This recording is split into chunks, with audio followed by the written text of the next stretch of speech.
Head to the forecast. Another 80-degree day here in the Carolinas.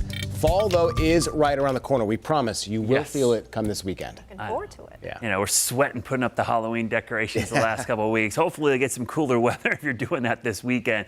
Warm again Wednesday. Cold front arrives early Saturday, but no rain in sight. If you're looking for rain from this cold front, it ain't happening. Tomorrow, another warm one, though. Mid-80s with wall-to-wall sunshine. Fall leaf color still running behind schedule. This warm September and early October has slowed things down quite a bit. We're running about a week and a half to 2 weeks behind schedule. You see some of the moderate color above 4,500 feet. But for the most part, it's patchy to low. Now, I know we're getting lots of reports. People, hey, I see fall color in the Charlotte area, Gastonia. A lot of that's the sugar maples. Those leaves change early every year, and some of them change early because of the drought and the heat stress. That's more of that than them actually changing. The cool overnights will really crank things up, and that will start to happen by Saturday night into Sunday morning and in early next week. So that's why I think things will accelerate pretty quickly once we get some cool nights.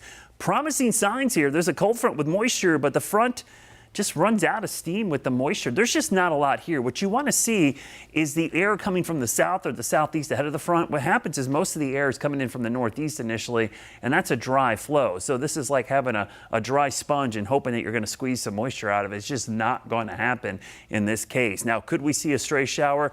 Absolutely. Will there be some clouds around Friday into Saturday? Yes, but there's not going to be much rain. 20% is the best I can do right now. I hope it overproduces on that, but it just doesn't look like that's the case. And we're going to see some cool weather, though. So the good news is Saturday, Sunday, Monday, it's your chilly weather. This is what you do. Sunday, football, hey, we'll watch the Panthers. At least we'll have some good food. Chilly weather, temperatures will be in the 60s. Should be a really nice day, lots of sunshine with crisp, cool mornings. And that's the key part.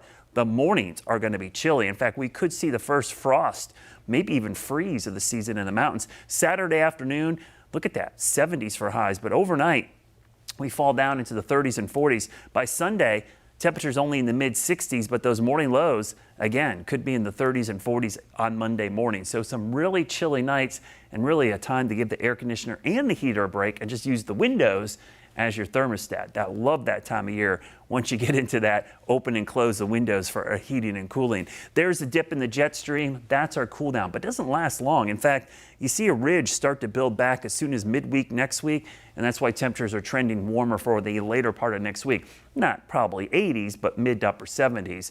Probably a good bet. We'll look at the 7-day forecast first from Guy Roofing. You see the mile there. There's your 80s for Wednesday, Thursday, Friday. Cooler for the weekend, but notice how dry it is. Now, next week, it does warm back up, but we're talking upper 70s, which will be above average for this time of the year next week. But we will see the overnight lows stay in the 50s and the 40s. And look how dry it is. Only one day with a 20% chance of rain in the next 10 days. Yeah, a lot of parched trees and lawns out there, my friend. Thank you.